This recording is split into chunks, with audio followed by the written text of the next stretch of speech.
No sé si fue el destino, la mala suerte o simplemente que el gato del vecino tenía ganas de joderme la vida. Era domingo por la mañana. Estaba en casa, solo. Laura, mi mujer, se había ido a pasar el fin de semana a casa de su madre en Ávila, supuestamente para ayudarla con unas cosas. Martín, nuestro hijo, estaba en un campamento de fútbol. Yo, tranquilo, en pijama, desayunando tostadas con tomate y café, disfrutando del silencio. Y entonces, escuché el maullido. Un maullido raro, insistente, como si estuviera atrapado. Me asomé al balcón, y ahí estaba, el gato de los de enfrente, ese blanco y gordo que siempre se pasea por las barandillas como si no existiera la gravedad, estaba en el mío. Me acerqué y lo acaricié. En su collar tenía una pequeña cámara. Como una GoPro en miniatura. Me reí. Joder, estos frikis han convertido al gato en YouTube, pensé. Por pura curiosidad, me metí al portátil, saqué un cable y conecté la camarita.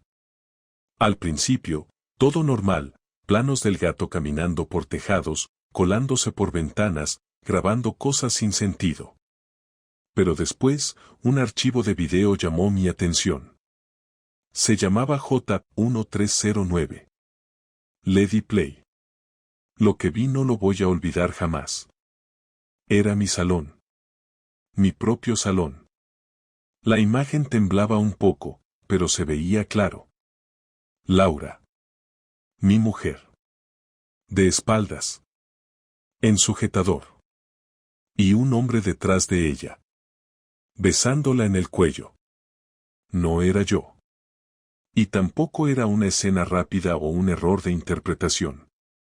Era largo. Cómodo. Íntimo. Ella se reía. Lo miraba como nunca me miró a mí en los últimos años. Me quedé paralizado. El video no era de esa noche. Era de hacía apenas 4 días. Mismo sofá. Mismo cojín torcido.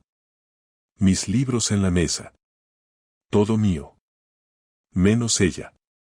Y lo peor de todo no era verla con otro. Lo peor fue cómo lo miraba. Como si él fuera su casa y yo, solo una parada intermedia. Cerré el portátil sin saber qué hacer.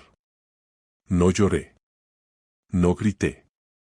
Solo me quedé sentado, con el gato aún en mi regazo, ronroneando como si no acabara de dinamitar mi vida sin querer. Y así empieza todo. No con un mensaje, ni con una corazonada. Empieza con un puto gato espía que me mostró lo que yo me negaba a ver, que la mujer con la que me casé hace 11 años tenía otra vida. Y que esa vida ya no me incluía a mí. Estuve unos minutos sin moverme, mirando la pantalla apagada del portátil como si aún pudiera ver el video. El gato saltó de mi regazo y desapareció por la barandilla del balcón, indiferente a lo que acababa de soltarme. Me levanté, fui a la cocina y me serví otro café, pero esta vez sin probarlo. El sabor ya no importaba. Me apoyé contra la encimera y respiré hondo. No porque me sintiera mal, sino porque necesitaba llenar el espacio de algo que no fuera silencio. Había una calma extraña, como si el piso entero no supiera cómo reaccionar.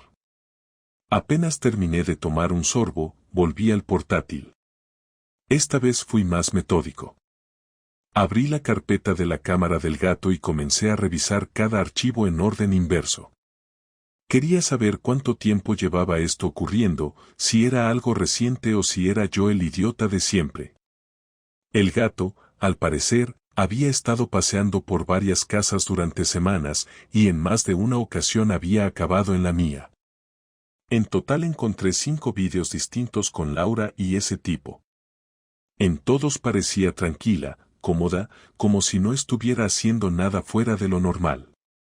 En uno de ellos, incluso le servía café al tipo con la misma taza que usaba yo. Era un detalle tonto, pero me jodió más que verlos besándose. No reconocía al tipo.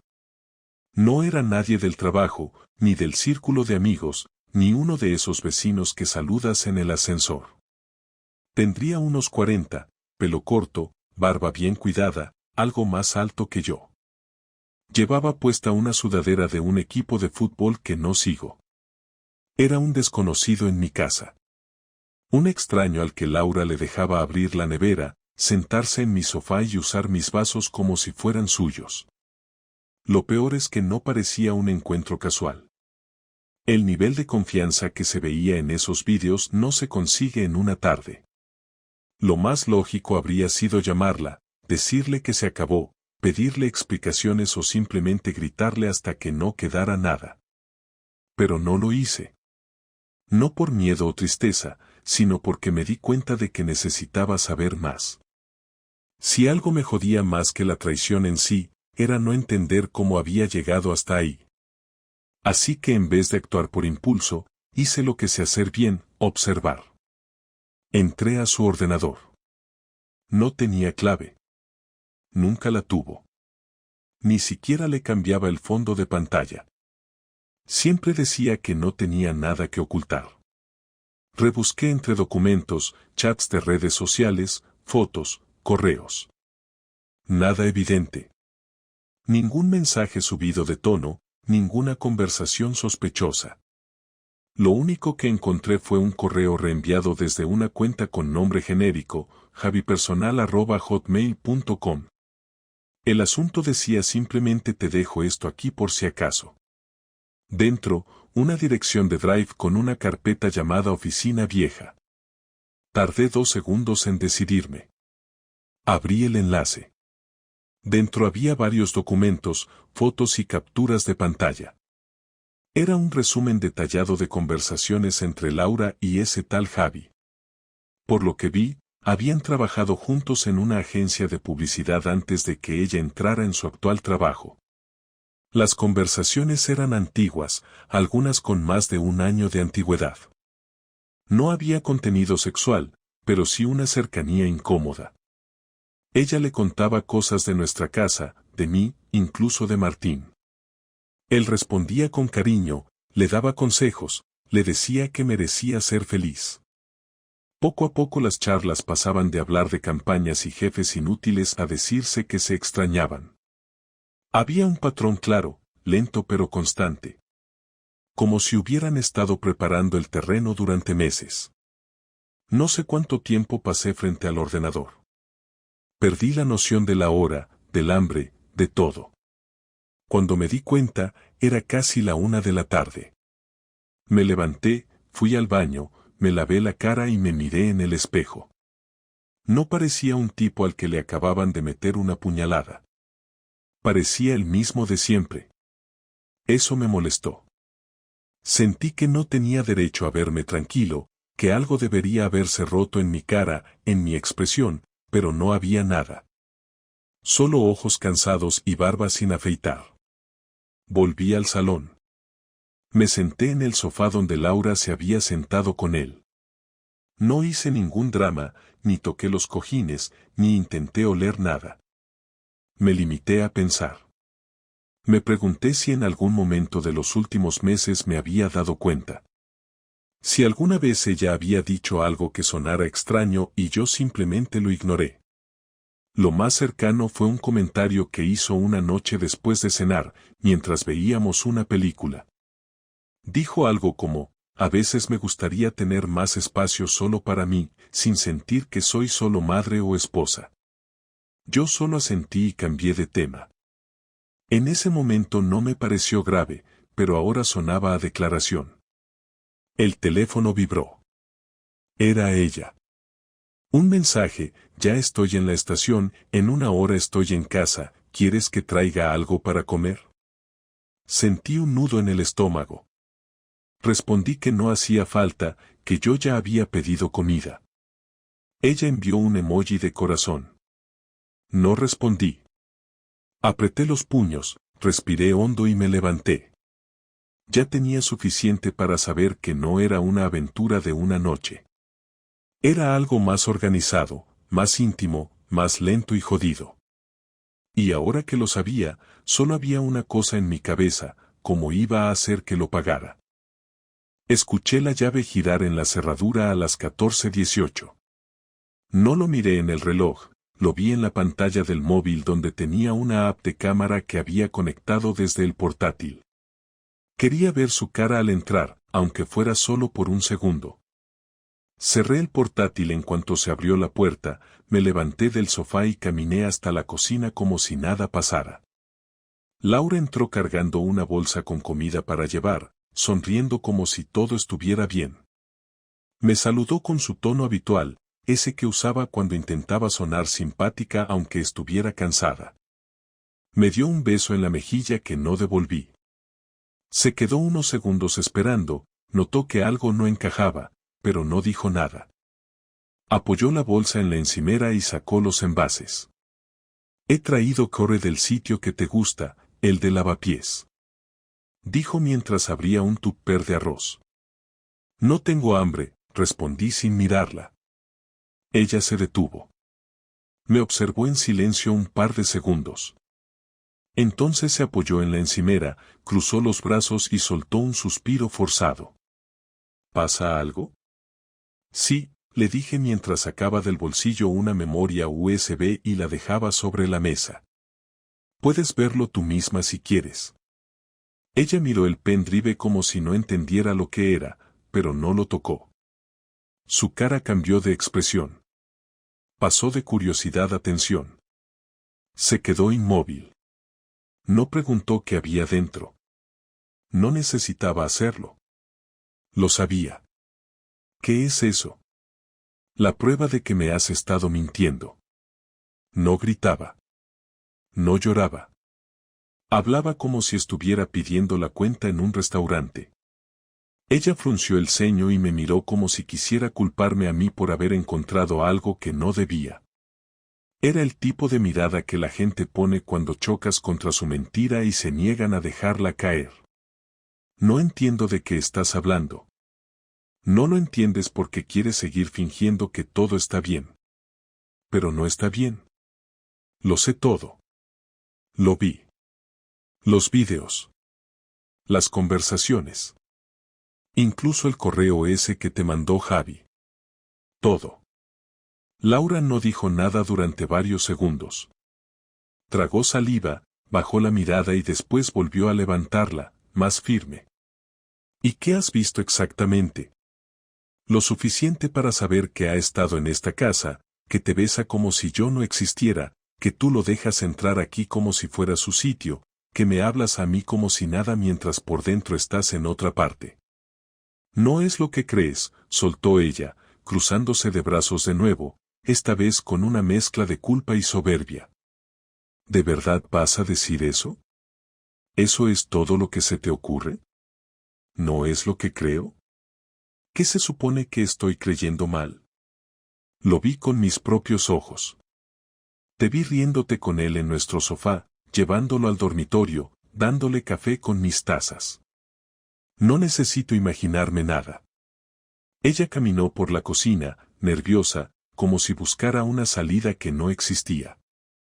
Se quedó mirando por la ventana durante unos segundos antes de volver a hablar. No fue planeado. Al principio solo hablábamos. Fue algo que simplemente pasó. No quería que llegara tan lejos. ¿Y cuánto tiempo lleva pasando sin querer? Unos meses. La respuesta fue rápida. No dudó. ¿Cuántos meses, Laura? 6. Esta vez sí dudó. Miró al suelo mientras lo decía. 6 meses en los que volviste a casa cada noche, besaste a tu hijo en la frente y te metiste en la cama conmigo como si nada. No es tan simple. Estaba confundida.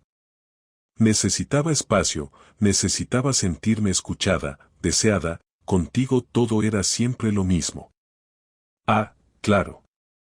La culpa es del aburrimiento. No sabías cómo decírmelo, así que preferiste follarte a otro antes que mirarme a la cara. No es solo eso, dijo ella alzando la voz. Tú también tienes parte de culpa. Estás siempre en tu mundo. No escuchas, no preguntas, no te das cuenta de nada.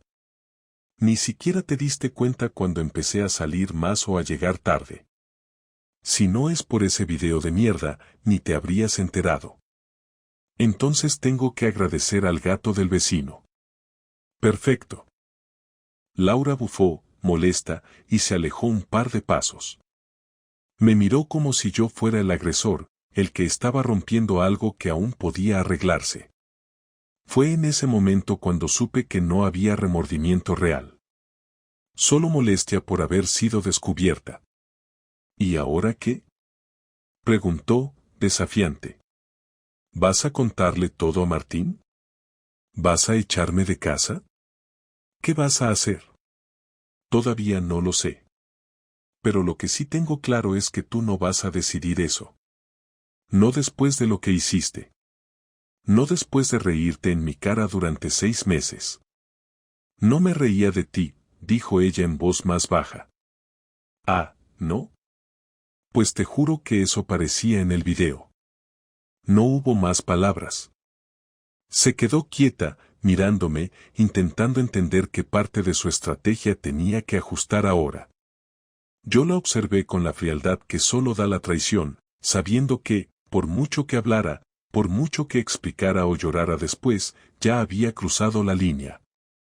Esa noche no dormí en casa. Me fui sin decir nada, agarré las llaves del coche y conduje hasta el piso de mi primo Iván, que vive en Leganés. No preguntó mucho. Solo me dejó pasar, me dio una cerveza y encendió la tele. No hablamos casi nada. Él no sabía nada aún, pero entendía que si había aparecido ahí sin avisar, no era por gusto.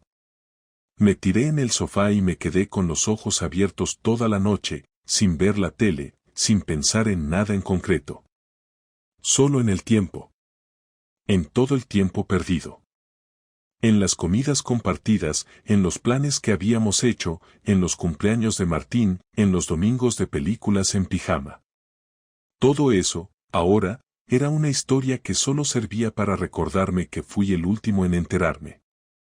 Al día siguiente, volví a casa por la mañana temprano. Laura estaba en la cocina, con cara de no haber dormido tampoco. No hablamos. Ella me miró, intentó decir algo, pero levanté la mano y le señalé la puerta. Vete. No quiero que estés aquí cuando vuelva esta tarde.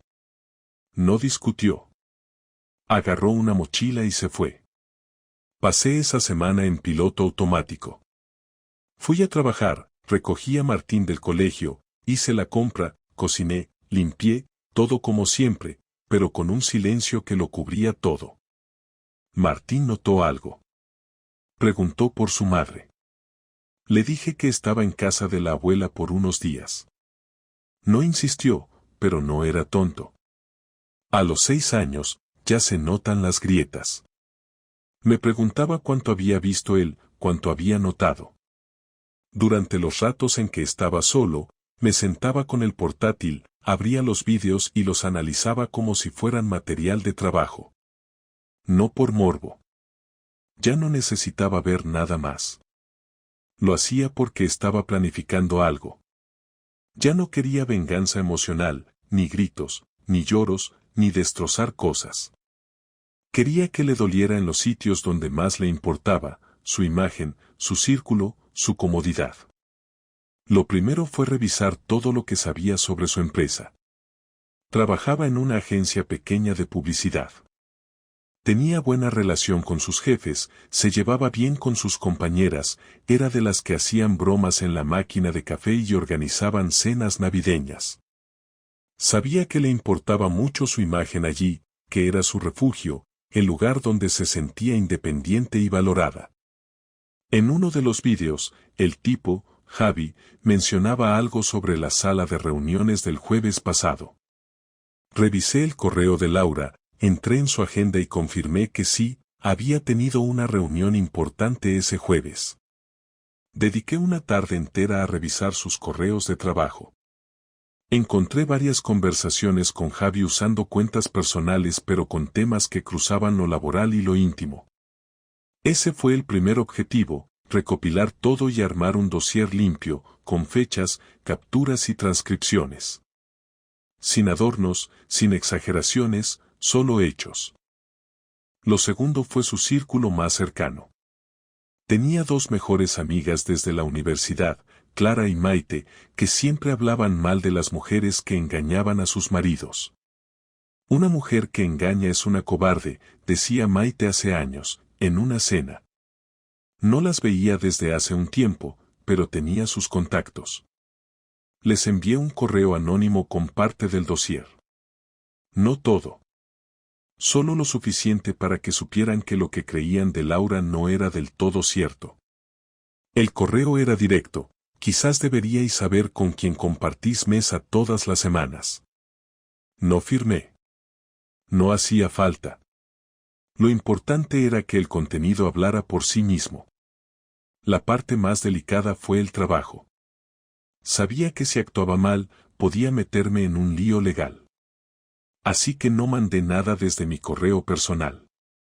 Usé una cuenta nueva, sin nombre. Envié el dossier a la Dirección de Recursos Humanos de la agencia. No puse acusaciones. Solo adjunté pruebas de que dos empleados estaban usando espacios de trabajo para encuentros personales durante horario laboral y con implicaciones que podían afectar la imagen de la empresa. Al final del correo, puse: si esto no les parece relevante, pueden ignorarlo. Pero en cualquier otro entorno profesional, habría consecuencias. No lo hice para que la despidieran. Lo hice para que se viera obligada a rendir cuentas frente a personas que respetaba. No me importaba si la perdonaban o no. Lo que quería era que sintiera el peso del desprecio de gente que ella sí valoraba. Esa era mi forma de equilibrar las cosas. No iba a romper sus cosas, ni gritarle delante del niño, ni encerrarme en la tristeza. Iba a devolverle todo en forma de incomodidad constante, en forma de preguntas que no podría esquivar, en forma de llamadas que no sabría cómo responder. La última pieza fue Javi. Conseguí su número en los correos que tenía con Laura. Le escribí desde una cuenta anónima. No le insulté. No le amenacé. Le dije simplemente que sabía todo, que tenía pruebas, y que si no quería que su nombre terminara en boca de todos en su empresa y en su familia, lo mejor era que desapareciera. No volvió a escribirle a Laura. No tengo cómo saber si le hizo caso por miedo o por vergüenza, pero el silencio fue inmediato y total. Después de eso, dejé de mirar los vídeos. Ya no hacía falta. Una semana después, Laura me mandó un mensaje: necesitamos hablar. No así. Le respondí: podemos hablar el sábado. Pero no venga sola. Habrá condiciones. No lo hice para hacerme el duro. Lo hice porque ya no creía en las conversaciones limpias. Lo que venía ahora no era un diálogo. Era el cierre. Y yo iba a llevar la voz cantante. Llegó el sábado y Laura apareció puntual. Tocó el timbre a las 10 en punto, como si quisiese demostrar que era alguien que aún merecía respeto. Le abrí sin decir nada, me aparté del marco de la puerta y la dejé entrar. Traía puesta una camiseta sencilla, vaqueros, el pelo recogido en una coleta desordenada y una mirada que no terminaba de sostener la mía. No parecía derrotada, pero tampoco arrogante. Parecía una mujer que sabía que lo había perdido todo y aún no sabía con qué se iba a quedar. Martín estaba en casa de mis padres, lo dejé allí la noche anterior. No quería que escuchara nada. No quería fingir delante de él. Nos sentamos en el salón, cada uno en un sofá distinto. Era la primera vez en semanas que nos teníamos frente a frente sin interferencias, sin rabia, sin pantallas ni evasivas. Y eso lo hacía más incómodo. Gracias por dejarme venir, dijo ella. No lo hice por ti. Lo hice por Martín. Ella asintió, como si ya supiera que yo iba a decir eso. Se mantuvo unos segundos en silencio, como esperando que yo dijera algo más, pero no lo hice. He estado pensando mucho en todo esto. Y no voy a justificar nada. No hay excusa. Lo que hice estuvo mal. Lo que sentí en ese momento no me da derecho a haber traicionado todo lo que construimos. Me equivoqué. Me equivoqué contigo. Me equivoqué con él. Me equivoqué incluso creyendo que podía controlar algo así. Perdí el control, y cuando me di cuenta, ya estaba demasiado dentro. No estabas tan dentro como para parar. No, no paré. Y eso es lo peor. Porque lo sabía. Sabía que te hacía daño y lo ignoré. Lo que me molesta no es que hayas tenido un desliz, ni que te sintieras mal conmigo. Lo que me molesta es que decidiste seguir mintiéndome cada día. Durante meses. Me hacías creer que todo iba bien mientras te acostabas con otro en nuestra casa. No tuviste ni la decencia de separarte antes. Porque tenía miedo. No de ti, sino de lo que significaba admitirlo.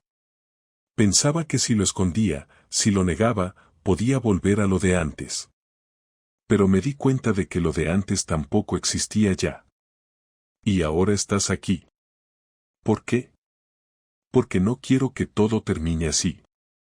No quiero que Martín crezca pensando que sus padres se odian. No quiero perderlo todo. Y si tú estás dispuesto, quiero intentar salvar lo que se pueda. ¿Salvar qué? Lo que quede. Aunque sea respeto. Aunque sea una convivencia digna. ¿Y tú crees que eso se puede hacer? ¿Después de todo? No lo sé. Pero quiero intentarlo. Puedo irme de casa si es necesario. Puedo aceptar lo que decidas. Pero quiero que quede claro que no me estoy lavando las manos.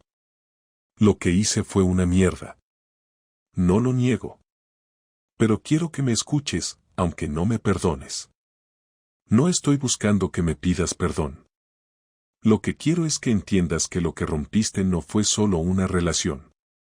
Fue mi idea de familia. Mi tranquilidad. Mi confianza. Lo hiciste sin pensar en nadie más que en ti.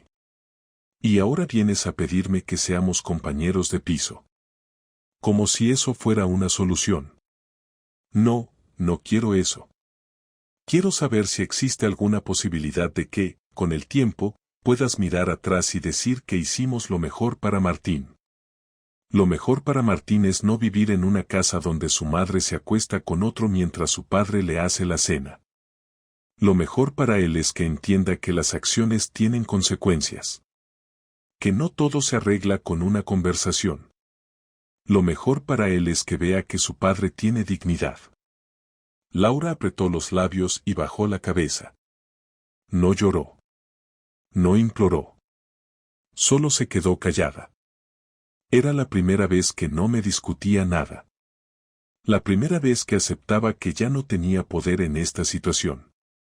Yo lo sabía y ella también. Por eso lo dije sin rodeos. Voy a pedir la custodia compartida. Voy a mantener este piso y tú te vas a ir a vivir a casa de tu madre o donde te dé la gana. No quiero tu dinero. No quiero tus disculpas. No quiero nada que venga de ti. Solo quiero que cumplas como madre y que respetes mis decisiones. ¿Y tú? ¿Vas a rehacer tu vida? Eso no es asunto tuyo. Pero sí, algún día lo haré. No voy a quedarme a esperar que tú decidas en qué momento te sientes sola. Ella asintió. No dijo nada más. Se levantó, fue hasta la puerta, la abrió y antes de salir se giró. Gracias por no gritarme. Por dejarme hablar. No lo hice por ti. Lo hice porque yo ya no soy el mismo al que le mentiste todos estos meses. Y entonces se fue. Cerró la puerta despacio, como si el ruido pudiera estropear el poco orden que quedaba en la casa. Me quedé sentado unos minutos más, con la cabeza llena de cosas que no dije, pero que tampoco necesitaban ser dichas. A veces, lo más claro es lo que no hace falta repetir. Han pasado 3 semanas desde aquella conversación. Desde entonces, la casa está en silencio, pero no es un silencio incómodo. Es un silencio diferente, uno que no exige explicaciones ni obliga a disimular. Laura se fue ese mismo día a casa de su madre, como acordamos. No ha intentado volver. Me ha mandado un par de mensajes sobre temas de Martín, estrictamente prácticos, sin ningún intento de hablar de nosotros. Y así está bien. Todo está como debe estar. He iniciado los trámites del divorcio con un abogado que me recomendó un compañero del trabajo. No quise meterle drama ni buscar complicaciones legales innecesarias. El abogado me dijo que, con la custodia compartida y la ausencia de disputa por bienes, el proceso será rápido. Le pedí que no informara a Laura aún hasta que yo se lo comunicara en persona. No por respeto, sino por control. Quiero ser yo quien marque los tiempos esta vez. Martín vuelve a casa cada 2 días. Le expliqué que mamá y papá han decidido vivir separados porque ya no se entienden bien, pero que eso no cambia cuánto le queremos. No preguntó más. Me mira con más atención ahora. Es como si estuviera evaluando todo, como si supiera que algo cambió en su mundo y necesitara entender si aún puede confiar en lo que queda. Yo hago todo lo posible por darle estabilidad. Vamos al parque, cocinamos juntos, le ayudo con las tareas, le leo cuentos por la noche. La rutina no ha cambiado tanto, y eso parece darle algo de seguridad.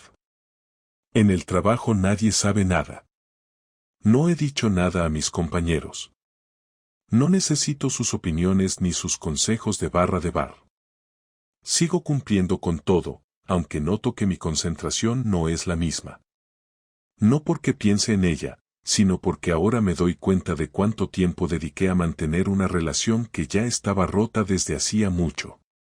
Me siento como si hubiera estado sosteniendo algo con las 2 manos durante años y por fin lo hubiera soltado. No hay alivio, pero hay espacio.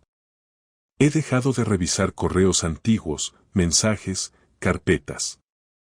No quiero pruebas, ya las tuve. No quiero entender más de lo que ya entendí. Laura no fue un error en mi vida, pero sí fue una decisión que sostuve más tiempo del necesario. Si me equivoqué fue por quedarme cuando ya no había nada que sostener. Eso no es culpa suya. Eso es mío. Hace 2 días me llamó Maite, una de sus mejores amigas.